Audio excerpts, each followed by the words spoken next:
వేదాల్లో ఉపనిషత్తులు అంటే అప్పటి నుంచో ఉన్నటువంటి ఈ కుల వివక్షత ఇప్పుడు పోగొట్టాలంటే మాత్రం పోయే అంశం ఉందంటారా? ఎప్పటి నుంచో లేదండి. ఉమ్. సదృశ్యం ఎందుకంటే చేస్తే ఒక ఒక ఒక ఇప్పుడు ఒక ఒక గోమాతలో శూద్రులు ఎక్కడో కింద మనం చూసుకుంటే చాలా మంది చెప్పిన ఆధారాలను బట్టి చూస్తే శూద్రులు ఇంకా శూద్రులుగానే ఉండిపోతున్నారు. వాళ్ళలో చైతన్యం వచ్చి వాళ్ళు మనలో కలుపుకునే పరిస్థితి ఇంకెప్పుడు వస్తుంది అనేది చాలా మంది మాట్లాడుకున్నారు తప్ప ఆచరణలో ఎవరు పెట్టట్లేదు. శూద్రులు అంటే బూతు మాట కాదండి, కాయ కష్టం అండి. భగవద్గీత చెప్తుందండి, పరిచర్యాత్మకం కర్మ శూద్రశ్యాపి స్వభావజం. కాయ కష్టం చేసేవారు శూద్రులు, పరిచర్య చేసేవారు, సహాయం చేసేవారు శూద్రులు. కృషి గోరక్ష వాణిజ్యం వైశ్య కర్మ స్వభావజం. కృషి వ్యవసాయం, వ్యాపారం, గోరక్షణ ఎవరు చేస్తే వారు వైశ్యులు. ఆ పని మీరు చేస్తే, మీరు గోరక్షణ చేస్తే మీరు వైశ్యులు, మీరు వ్యాపారం చేస్తే మీరు వైశ్యులు.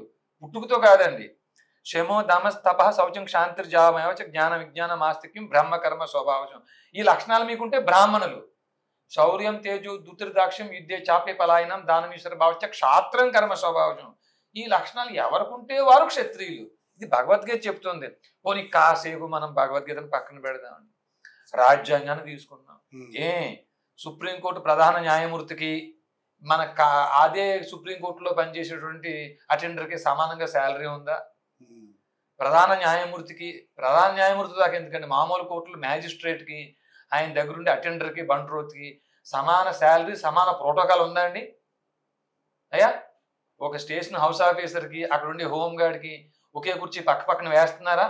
మరి దీన్ని ఏమందో, దీన్ని కూడా వివక్ష కదా, వివక్ష అందామా? మరి అనకూడదు కానీ, ఎందుకంటే వాళ్ళ యొక్క పదోన్నతులను బట్టి వాళ్ళ అర్హత ఇది కూడా అంతే. ఎవరికైతే ఈ శమము, దమము, ఇంద్రియ నిగ్రహం, జ్ఞానం, విజ్ఞానం అట్లాంటి కలిగి ఉన్నారో వారు అధ్యయనంతో కూడిన అధ్యాపనం చేయాలి. వారు గురువులుగా ఉన్నారు, వారు గౌరవించేవాడు. అది మీకుంటే మీరే గురువులు, మీరే బ్రాహ్మణులు. అయ్యా, ఓకే. సో రామరాజ్యం అన్న కాన్సెప్ట్ మీరు పెట్టుకున్నారు, ఏంటి అసలు మీ మోటివ్ ఏంటి? అది చెప్పాను కదా స్వామి, దుష్ట శిక్షణ శిష్ట రక్షణ చేయాల్సిన న్యాయమూర్తులే. వారు ఆ పని మానేసిన న్యాయమూర్తుల మీద, ఎవరు మానేస్తే వారి మీద, ఈ పని మానేసిన న్యాయమూర్తుల మీద చర్య తీసుకోవాల్సిన బాధ్యత ఎవరిది? మన సర్వెంట్స్.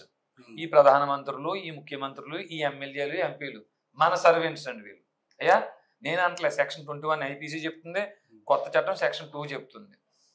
వీరు ఈ పని మానేశారు, వారు వారి పని మానేశారు. అయ్యా, ఈ మధ్య చాలా హాట్ టాపిక్ నడిచిందండి. రాష్ట్రపతికి సుప్రీంకోర్టుకి మధ్యలో చాలా హాట్ టాపిక్ నడిచింది. మేము ఏం చేయాలో మీరు చెప్తారా అని చెప్పి. ఎందుకండి, వారి ఇన్కెపాసిటీతో వ్యవహరించిన సందర్భాల్లో మీరు ఇంపీచ్ చేస్తే వారి స్థాయిలో వారు ఉండేవారండి. ఉదాహరణకి ఈ ఏమంటారు, ఈ సహారా ఇండియా కేసు తీసుకోండి. 13 కోట్ల మంది బాధితులు 12-13 సంవత్సరాల నుంచి ఇబ్బంది పడతానే ఉన్నారు. అందులో కనీసం 20-10 లక్షల మంది చనిపోయి ఉన్నారట. మరి 3 లక్షల కోట్ల స్థిర చరాస్తులు సుప్రీంకోర్టులో ఫ్రీజ్ అయిపోయింది. మీరు కట్టిన డబ్బు మీకు ఉపయోగం లేదు. ఈ న్యాయ వ్యవస్థ 12-13 సంవత్సరాల నుంచి పరిష్కరించలేకపోతే ఆ న్యాయ వ్యవస్థలో ఉన్న న్యాయమూర్తులను తొలగించే బాధ్యత ఎవరిదండి? ఆర్టికల్ 124 సబ్ క్లాస్ 4 ప్రకారంగా ఈ పార్లమెంట్దే కదా. మరి అలాంటి వారిని మీరు తొలగించండి, తప్పు చేసిన న్యాయమూర్తులను తొలగించండి.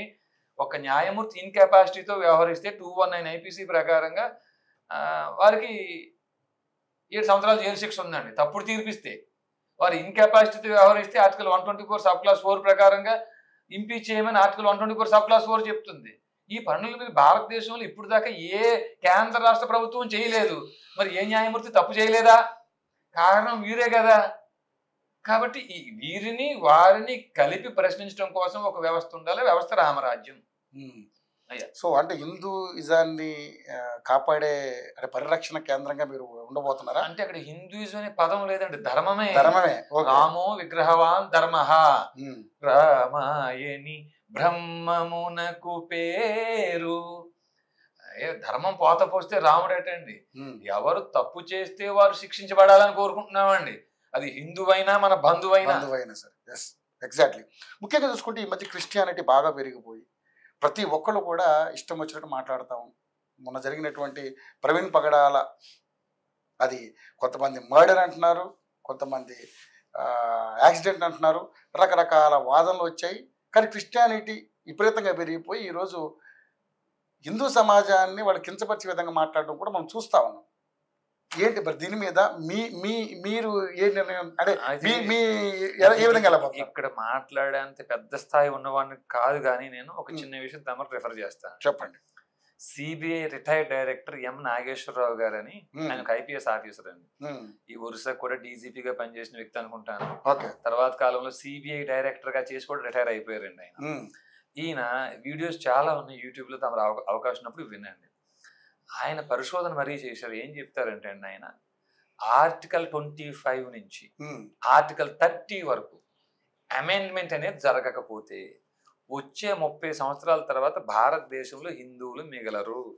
మిగిలిన పాకిస్తాన్లో ఉన్నట్టు 1%, 2% మిగలాలి తప్ప బతికి ఉండరు అన్నాడు నేను. సో దీనికి కారణం మీరు వేసిన ప్రశ్నే. ఇక్కడ భారత రాజ్యాంగంలో ఎవరు ఏ మతాన్నైనా ప్రాక్టీస్ చేసుకోవచ్చు, ప్రచారం చేసుకోవచ్చు అనేటువంటి క్లాస్ ఉండటం వల్ల, ఉదాహరణకి అల్లాని ఎవరైతే నమ్మరో వారు అందరినీ చంపేయమని ఖురాన్ చెప్తుందటండి. ఎవరైతే విగ్రహారాధన చేస్తున్నారో వాళ్ళందరినీ రాళ్ళుతో కొట్టండి, ఆ విగ్రహాలను ధ్వంసం చేయండి అని బైబిల్ చెప్తుందటండి. అయ్యా మన్నించండి, ఈ రెండు నేను చదవలేదు, మీలాంటి పెద్దలు చెప్పగా విన్న మాటలే. ఒకవేళ అది కానీ నిజమైతే, అయ్యా అంటే మొన్న చూసాం మనం, మీరు అల్లాని నమ్మకపోతే మేము మిమ్మల్ని చంపేస్తున్నాం, మీరైతే హిందువులు కదా అని అడిగి మరీ చంపారు కదా. సో కాబట్టి ఈ మాటలు మనం ప్రస్తావించుకోవాల్సి వస్తుంది. అది కానీ నిజమైతే భారత రాజ్యాంగంలో వీరికి సమానంగా మీ మతాన్ని ప్రచారం చేసుకోవచ్చు అనేటువంటి స్వేచ్ఛ ఇవ్వటం భారత రాజ్యాంగం తప్పండి. విన్నారా స్వామి? ఆ తప్పు ఎవరిది? భారత రాజ్యాంగం. ఆ క్రిస్టియన్స్ ది, ముస్లిమ్స్ తప్పు కాదండి అది. మీ మతాన్ని ఇక్కడ మీరు ప్రచారం చేసుకోవచ్చు అని గేట్లు తేరగా మనం తెలిసిపెట్టడం తప్పండి. దీనికి అదే సిబిఐ రిటైర్డ్ డైరెక్టర్ నాగేశ్వరరావు గారు మంచి ఉపమానం చెప్తాడండి. ఆయన రాఘవరెడ్డి గారు ఒక గదిలో మాంసం పెట్టి పులిని జింకని వదలండి, మాంసం పెట్టి ఇద్దరికి సమాన హక్కులు అనండి. ఈ పులి ఏం చేస్తుంది? ఈ మాంసం మొత్తం తినేసి జింకను కూడా తినేస్తుంది. ఇది హిందువుల పరిస్థితి అంతే. భారత రాజ్యాంగంలో అన్ని మతాలకి సమానం ప్రచారం చేసుకోవచ్చని మనం గేట్లు బార్లా తీసేయండి. ఇక్కడ అయ్యా ఓపెన్ చేసి పెట్టాం, గేట్లు ఓపెన్ చేసి పెట్టాం, మనం ఎవరైనా ఏ మతం ప్రచారం చేసుకోవచ్చు. దీనివల్ల ఇలాంటి విధ్వంసాలు జరుగుతున్నాయి. కాబట్టి భారతదేశ ప్రధానమంత్రులైనా కేంద్ర ప్రభుత్వాన్ని ఏమన్నా మనకు మేలు చేయాలి అంటే ఆర్టికల్ 25 నుంచి 30 వరకు అమెండ్మెంట్ జరగాలి అనేటువంటిది ఆయన ప్రతిపాదన. ఒక రిటైర్డ్ ఐపీఎస్ ఆఫీసర్ నేను మాట్లాడాను అనుకోండి, after all 10th class fail, నువ్వు చెప్తావేంటి మాకు అనే విమర్శ కూడా రావచ్చు. ఒకసారి మీరు చూసి అవకాశం ఉన్నప్పుడు ఆయన వీడియోలు అవి చూడండి. కానీ నిజంగానే మరి హిందూ సమాజం మేలుకోవాలిగా మీలాంటి వాళ్ళు మాట్లాడితే. మేలుకున్నారు హిందూ సమాజం, మేలుకుని ఏం చేయాలి? మీరందరూ పిలుస్తున్నారు మేలుకో హిందూ, మేలుకో హిందూ, మేలుకో అన్నారు. నిద్రపోవడం మనిషి అందరం మేలుకున్నాం, ఏం చేయాలి? రాజా సింగ్ లాంటి వ్యక్తిని 3 నెలలు జైల్లో పెట్టారండి. ఆయన చేసిన తప్పేమిటండి? అయ్యా నువ్వు పూర్సారు మాట్లాడిన మాటలో తప్పే ఉందండి. పార్టీ నుంచి బహిష్కరించారు. ఇంత పెద్ద వాళ్ళకే రక్షణ లేకపోతే కామన్ గా మనలాంటి వాళ్ళు మేలుకున్న వాళ్ళకి రక్షణ ఇంకెక్కడ ఉంటుంది? రాజా సింగ్ లాంటి వారికి రక్షణ లేకపోతే సామాన్య పరిస్థితి ఏమిటండి? మరి మన ప్రయత్నాల్లో ఇక శాంటిటీ ఎక్కడ ఉందో? మన ప్రయత్నాలకి దానికి సహకరించే హిందూ ఎవడంటున్నారు. అవునండి, అందువల్లనే కదా మేలుకున్న వారు కూడా భయపడి వెనక్కి వెళ్ళిపోయేది. రాజా సింగ్ లాంటి వ్యక్తి ఏ తప్పు మాట్లాడకపోయినా 3 నెలలు పీడీ యాక్ట్ పేరుతో లోపల పెడితేనే దిక్కు దివానం, లేకపోతే సామాన్యుల పరిస్థితి ఏమిటి అనే ప్రశ్న వస్తుంది కదండి. ఒకవేళ ఏమైనా ఇప్పుడు పాకిస్తాన్ యుద్ధం అవి అంటున్నారండి, పాకిస్తాన్తో యుద్ధం చేసి పాకిస్తాన్ మొత్తం నేలమట్టం చేసేసిన ఇక్కడున్న 30 కోట్ల మంది 25 కోట్ల మంది ముస్లిమ్స్ పరిస్థితి ఏమిటి? అంతమంది ముస్లిమ్స్ చెడ్డవాళ్ళని మనం చెప్పకపోవచ్చు, కానీ అందులో 1% ఖురాన్ నమ్మి అల్లాను నమ్మని వారు అందరినీ మేము చంపేస్తామని పూనుకుంటే ఇక్కడ మిగిలిన హైందవుల పరిస్థితి ఏమిటి? కాబట్టి భారతదేశం ఏదన్నా మనకు ఒక మంచి చేయాలని భారత ప్రభుత్వం కోరుకుంటే ముందు భారత రాజ్యాంగాన్ని అమెండ్మెంట్ చేయాలి. చేసి ఆర్టికల్ 25 నుంచి 30 వరకు సవరణ జరిపి ఇక్కడ ఈ మతాల ప్రసారం నిషిద్ధం అనేది చేస్తే తప్ప మనకి మంచి రోజులు అయితే ఉండవు స్వామి. సో పెద్ద ఎత్తున జరగాలి. ఇప్పుడు ఈ మాటలు నేను మాట్లాడితే మన రంగరాజన్ గారే మొయినాబాద్ కేసులో మళ్ళీ నా మీద కొత్త కేసు ఓవైసీ అన్నాడు 15 నిమిషాలు పోలీసులు అందరూ కళ్ళు మూసుకుంటే అవును భారతదేశంలో ఉన్న 100 కోట్ల మందిని ఊచకోతకు వస్తా అన్నాడు ఆయన. ఏ శిక్ష అన్నా పడింది ఆయనకి? ఏమి అది నేరం కాదని కోర్టు ఓపెన్ గా వదిలేసింది. తప్పు చేసిన వ్యక్తిని వదిలేసిన న్యాయమూర్తిని ఆ రోజే మన పాలకులు 197 సిఆర్పిసి ప్రయోగించి ముందు ఆ న్యాయమూర్తిని జైలుకి పంపించాలి. అయ్యా మన శత్రు దేశం పేరుని జై పాకిస్తాన్ అన్న ఉచ్చరించినటువంటి ఏది బెంగళూరులో ఒక సభలో, ఇదే ఓవైసీ వెళ్ళిన సభలో ఒక మహిళ మైక్ లో జై పాకిస్తాన్ అన్న ఆ మహిళ మీద కూడా ఎటువంటి చర్యలు లేవు. జై పాకిస్తాన్ మాటకేనే పోలీసులు కళ్ళు మూసుకుంటే 100 కోట్ల మందిని ఊచకోత చాలా తేడా ఉంది. అసలు నీ నీ వెనకాల వ్యూహం ఏమిటి? 100 కోట్ల మందిని 15 నిమిషాల్లో చంపుతాను అన్నాడు అంటే ప్రతి మసీదులో ప్రతి మదర్సాలో వారి దగ్గర సైన్యం ఉంది. వారి బోధకులు వీరందరినీ యూనిటీ చేయడంలో భాగంగా కష్టపడి పనిచేస్తున్నారు. దురదృష్టం మన ఆలయాల నుండి అర్చక పురోహితులు దాంట్లో విఫలం అయ్యారు. అఫ్ కోర్స్ ఎక్కడో 100లో 1 2 ఆ ప్రయత్నం చేసి ఉండొచ్చుగాక. వారి గురించి అంటే మిగతా వారి సంగతి ఏమిటి? ఈ మాటలు నేను అడిగితే వీర్రాఘవరెడ్డి హిందువులందరినీ రెచ్చగొడుతున్నాడో ముస్లింలు తిడుతున్నాడు అని చెప్పేసి రంగరాజన్ గారు నా మీద ఇంకో కొత్త కేసు పెట్టాడండి. మళ్ళీ ఇంకో 1000 కేసులు పెట్టినా పర్లే, ఉంటే ఉంటాం పోతే పోతాం, ఓ రోజు పోయే ప్రాణం.